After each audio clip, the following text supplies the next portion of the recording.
एक सर्द और सुनसान शहर में एक बूढ़ी माँ अकेली रहती थी। न उसका कोई बेटा था न कोई बेटी।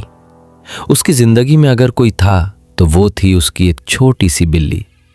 वो बिल्ली उसकी सिर्फ पालतू जानवर नहीं थी, बल्कि उसकी तन्हाई का सहारा और उसकी सबसे अच्छी दोस्त थी। बूढ़ी माँ रोज उससे बातें करती, उसे खाना खिलाती और अपने दिल का हाल सुनाती। वक्त गुजरता गया और एक दिन अचानक बूढ़ी माँ शदीद बीमार हो गई। वो इतनी कमजोर हो गई कि बिस्तर से भी नहीं उठ सकती थी। उसके पास न दवा लेने के पैसे थे और ना ही कोई ऐसा था जो उसकी मदद करता। बिल्ली ने जब अपनी मालकिन को इस हालत में देखा तो वो परेशान हो गई। वो बार बार उसके पास आती, म्याऊं करती, जैसे उसे जगाने की कोशिश कर रही हो। फिर अचानक बिल्ली घर से बाहर निकल गई। वो बर्फ में दौड़ती रही और एक दुकान के सामने जाकर रुक गई। वो जोर जोर से आवाजें निकालने लगी, यहां तक कि दुकानदार उसकी तरफ मुतवज्जे हो गया। बिल्ली बार बार उसके पास जाती और फिर आगे बढ़ती, जैसे उसे कहीं ले जाना चाहती हो।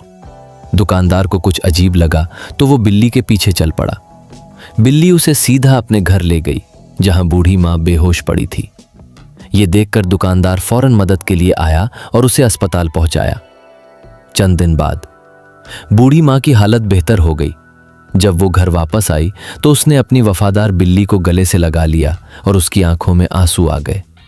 उस दिन उसे एहसास हुआ कि सच्ची मोहब्बत और वफादारी कभी जाया नहीं जाती, चाहे वो इंसान की हो या किसी जानवर की।